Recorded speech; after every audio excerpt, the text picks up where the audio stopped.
home fire safety and what you can do to make sure that you and your family are protected. Welcome to the Southwest Utah Health Podcast. For the nearly 300,000 people living in the region, public health is the ounce of prevention that's worth a pound of cure. Home fire safety and what you can do to make sure that you and your family are protected. But first of all, I wanted to ask Austin, give us a little bit of background. How long have you worked for the health department? I started in February of 22, so a little over 3 years now. And before that, what were you doing? I was a soldier in the Utah Army National Guard. I was full-time there for a little over 10 years, 13 years overall as a combat medic. And before that, I was a wildland firefighter and currently a volunteer firefighter with Cedar Fire. So it sounds like the fire was in your blood. You've never left firefighting. The interesting thing is a lot of what we do under emergency situations in the health department follow wildland fire structure as far as, I think it's called the Incident Command System, ICS. And so when I first came to the health department, I was being trained in those type of things and learning new terms that you probably learned years ago as far as how to organize on scene of an emergency. It's a standard, right? So everybody should understand it at least to the level that they're going to be expected to work in it. You know who you're working for, you know who you should be taking instructions from, because obviously some of those scenes develop really quickly. It's a good way to keep people organized in an emergency situation where things can actually change rapidly. So you need to know who do I report to and what's my next assignment. Now, a little bit more about your title, Healthcare Coalition Coordinator. So that's one of the things we do in our Emergency Preparedness Division. What does that involve? It has to do with our hospitals and healthcare systems, right? Yep, that's correct. So the Healthcare Coalition is a team of the hospitals, you know, the hospital emergency managers, healthcare providers, EMS, county emergency managers, you know, lots of organizations like that. And our focus with the Healthcare Coalition is to kind of prepare for and mitigate impact of a hospital surge event, because especially in our area, you know, St. George Regional Hospital can't, you know, go on divert and say, nope, we're full, we can't take anybody else. So how do we try and minimize that impact if they do have a surge event? You know, we do hazard vulnerability analysis every year, kind of identify our top 10 threats in the region, which, you know, wildfire makes the list every year. Yeah, that's a great lead-in, in fact. So I've always heard that at least in the top 4 of those 10 have been natural disasters that public health might be involved in, like earthquake, a pandemic, of which we had COVID-19, of course, and then H1N1 in 2009 before that, speaking of those, definitely tested hospital capacity. Flooding, which is very interesting that flooding is one of our top disasters in a desert area. Then there is wildfire. And of course that can become a personal neighborhood or home situation, but I've heard generally that even without wildfires, that a home fire is actually one of the most common, very close hitting personal disasters that a family might experience, right? Yeah, it's I've been surprised at how many house fires we go on. You wouldn't think there'd be as many, but yeah, it just doesn't take much, you know, one faulty appliance or a cooking accident or something like that, and all of a sudden your kitchen's on fire. What are some of the most common ways, especially preventable ways, that a fire can get started in a home? Outside fires, really, you know, if you have a fire pit in your backyard, I've seen one of those where they had a fire, were roasting hot dogs or whatever the night before and thought they had it out, didn't quite have it out, and it got into some weeds and then creeped its way, you know, and at 4 o'clock in the morning it caught the shed, which caught the house. And wow. Kitchen fires are pretty common. You got a grease fire and someone panics and throws water on it and splashes the fire all around, and that can get away from you. There's all kinds of things, you know, faulty electrical can cause it. If you have a DIY add-on, there's been some caused by that where the electrical wasn't done quite right and arced somewhere and caused a fire. It can be the Christmas lights or a candle. It's recommended to inspect your wires. Going into prevention, and one of the rules in the campground, the fires have to be dead out if they're unattended.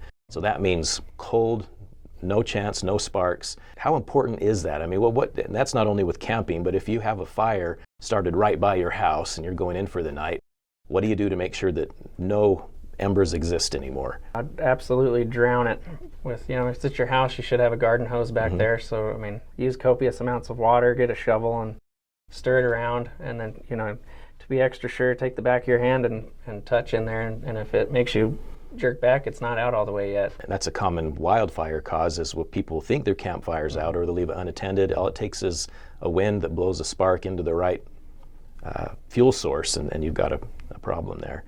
Another thing you mentioned was kitchen fires. We all cook with things that could potentially cause a fire. I think especially grease, right? Flammable cooking products that come in contact with the flame. What are things we could do to either prevent or be able to quickly respond to a kitchen fire? Yeah, big thing is, or an easy one is to have a lid handy, and know ahead of time that water isn't going to help the grease fire. It's just going to kind of spread it around, right? So if you smother it, have something to smother it.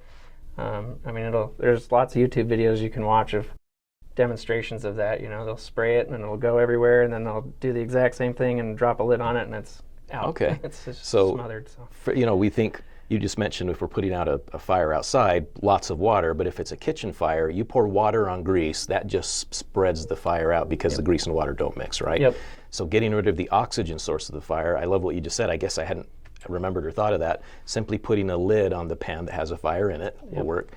I've noticed marketed even there's sort of like a small blanket, a cover that you can have in your house that there's a fire. You throw this over the fire and it will actually smother a small fire because flames need oxygen to be able to burn, right? Yep. Yeah, I've seen some videos of them. I haven't personally used those blankets, but I think the math checks out. If you smother it, remove the oxygen, the fire will go out. Now, what about your average fire extinguisher? Will that put out a grease fire? ABC, the normal general purpose extinguishers, you can try using it. It's not the recommended method. The best thing to do is to smother it. You can try like baking soda to help smother it, but if you're going to use an extinguisher, there is a K-type extinguisher that's rated for those kitchen grease fires. But one thing with those fire extinguishers is if you have one, make sure it's accessible. I actually had to check myself a couple weeks ago. I was like, we have a fire extinguisher, right? And of course we did, but it was all the way in the back of the cupboard underneath the sink behind all the cleaning. And so I actually hung it on a wall so nobody could stack anything in front of it, because obviously if you need a fire extinguisher, you probably need it right now. So that's one you can find at pretty much any big box store or hardware store. And if I'm remembering right, they range from $40 to $60 for a basic one. You want to mount it in your kitchen where you know where it is. They're red so it shows up. Maybe it might not match your decor. But yeah, and they even have a little gauge on it that says, does it have enough pressure to where it will work? So you want to check those once in a while. I know I've got kids sometimes, if we're going to switch them out, or we'll even get one and let them each practice. You pull the ring out, aim and spray, let them maybe shoot a little burst outside in the back porch and make sure the pressure's still there. Something about practicing in muscle memory with kids and adults, frankly, of how to react in an emergency, because you can't really plan for those things. They just happen. Absolutely. It's super simple to use a fire extinguisher when there's nothing scary happening, but you have the stress and then you add even a simple task that you've never done before. It can create a lot more stress or fear or doubt or whatever, but yeah, all it is pull the pin, aim, squeeze, and sweep. I don't know if it actually happens, but there's always a joke, guys will say, I've seen people pull the pin and throw the extinguisher in. It's not a grenade.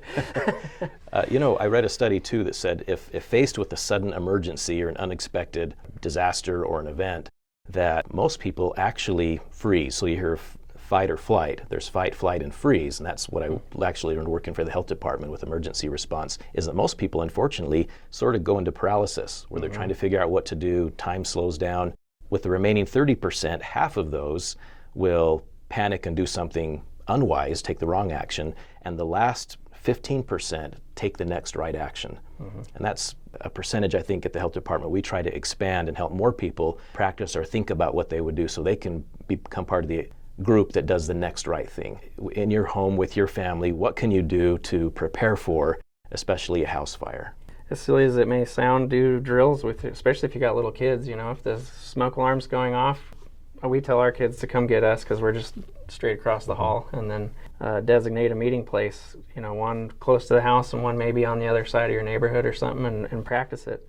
We're having a fire drill, we're going to go over to my sister's house down the street or whatever, but go through that motion with the kids. And it's not as scary for them.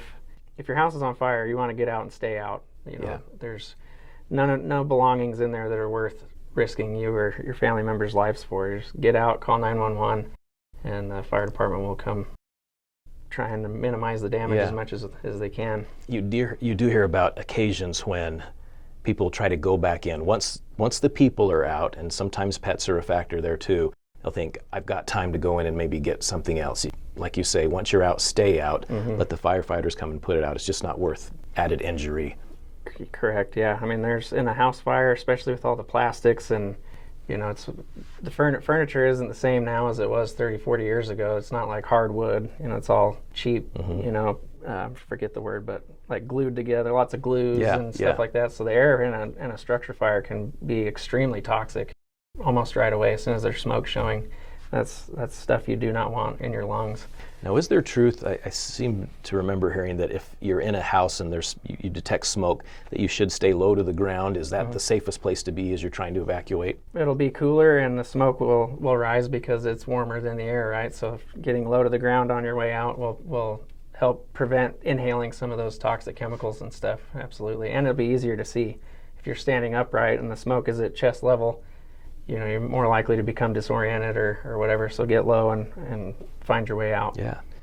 So before we move on to responding to a house fire, I want to make sure I didn't miss anything as far as prevention. Are there any other things you can think of that you can do to prevent a house fire from occurring in the first place, other than making sure outside fires are out and things, available if a kitchen fire happens? What are things you can do to make sure a fire doesn't start in the first place? You don't want to leave a bunch of like appliances plugged in that you don't need to, like your air fryer, stuff like that. Doesn't need to always be plugged in. Your blender, so unplug those small appliances and just plug them in when you're going to use them. I hadn't thought of that. There's some things you might only use a couple times a week, so that's good advice. Unplug things you're not using on a daily basis. Yep, and then the obvious ones like space heaters in the winter. Make sure that there's a few feet between your space heater and a wall or a piece of furniture or something like that, because they can cause fires. Candles. I've definitely gotten after my wife for some of her candle placements over the years. You don't want to put them under like drapes or near anything flammable, and certainly don't leave them lit while you're going to bed or leaving the house. It'll be just like a campfire. You don't walk away from a campfire. You shouldn't walk away from an open flame. And then you don't want to overload an outlet. So you don't want to take an extension cord and then plug a surge protector into 3 surge protectors and plug in a dozen different things into that one outlet, so you could potentially overload it and cause a fire there. Hopefully it'll just trip the breaker, but I wouldn't want to bet my house on it every time. Now, what about smoke detectors? Definitely to have them, especially in sleeping areas, is the most important, because that's, you're asleep, so you need something to wake you up. And they do actually make, for those with access and functional needs, they make detectors you can put on your bedside table or even in your bed, and then it'll vibrate really hard, so for people that are deaf. So have good detectors. Most of the ones now are all kind of linked on the same system, so you won't have an isolated. It shouldn't just be one detector going off. If one gets tripped, every detector in the house for newer houses will all go off, which is a good thing. And they do run on your home power, but they all have batteries in them as a backup. So if you have a power outage or something like that, it'll go to the battery. So I think the recommendation is to check those batteries every month or two. They will chirp when the battery's getting low. That's what that chirp is. So if you can't get to your detector and you don't have anybody that can come swap that battery out for you, the fire department, we've done that, where we'll come and we'll get a ladder or whatever if you're unable to and get up there. I can't speak for all departments, but but yours does. That's kind of a courtesy you do, especially maybe for seniors or people living alone that are worried or they can't get up there to change or check their batteries. Okay. You did mention evacuation plans. You mentioned meeting somewhere close by and then far away. You want a close one. Make sure you've got everybody, get accountability, and then if a fire is developing, there's about to be fire engines and hose and responders all over the place. So have a designated spot where you can go and be out of the way and be safe, really, especially if you got little kids. So if you've responded to probably quite a number of house fires, is there anything you found in common that made you think about your own safety, your own house, or any situations that taught you something or something you'd want to tell other people because of what you've seen or experienced? Part of why I went hunting for my fire extinguisher is, how accessible is this thing? Because all these house fires start really small, so if you can get it when it's called the incipient phase. If you can get it with an extinguisher there, man, it just saves you so much heartache and money. If you can still call the fire department if there is something on fire in your house, but they're not going to need to use the volume of water and tear into walls and stuff to look for extension and stuff like that. So I think that's something I recently did, was I need to make sure this thing is accessible and everybody knows where it is. It can't be back behind all the cleaning stuff and laying down sideways.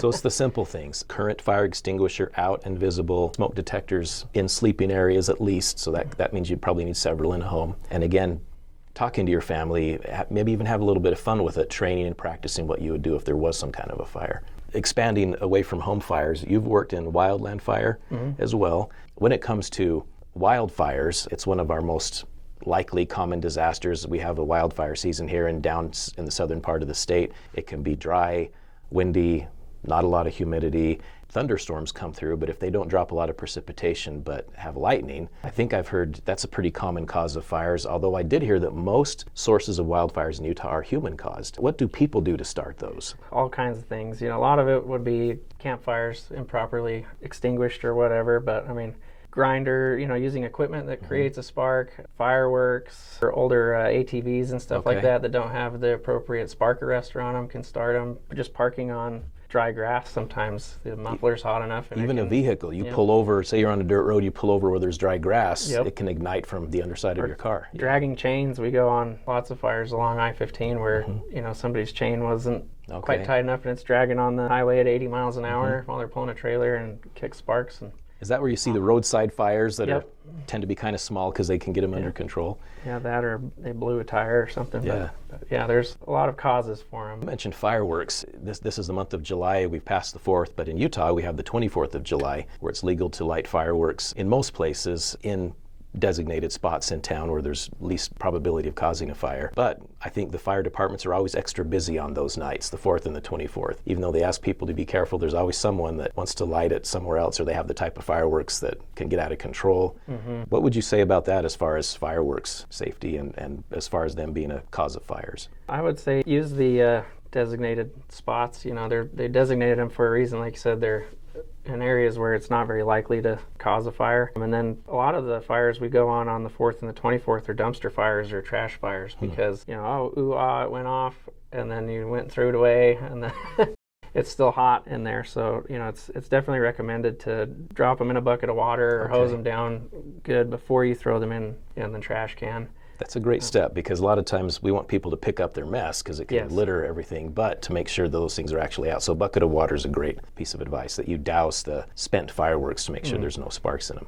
Yeah, I bet on the 4th we had 6 or 7 dumpster fires. Wow. Just from that. It's not that anybody necessarily did anything wrong. It's just fireworks done, we threw it away, and there's enough heat in it, and everything is wrapped in cardboard, so once a flame does happen, there's plenty of fuel in there for it to just go. But it's not as big of a deal if it's a dumpster in a designated area because they were placed away from everything. But, if you throw them in your personal garbage can up against your house, that could be a whole nother ball game. We have a website I just want to make people aware of. It's swuhealth.gov, which is our website, /wildfires. And that gives just a few different links there where you can go to the state monitoring system to see what fires are currently burning. You can check air quality, and you can also learn about prevention and things along those lines. So we wanted to make sure we mention that to people. We appreciate all you do for the health department, also that you're still a firefighter for is it Cedar City Fire Department? So we appreciate that.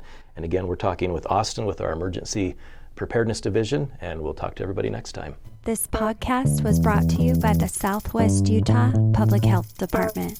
For more information, visit swuhealth.gov.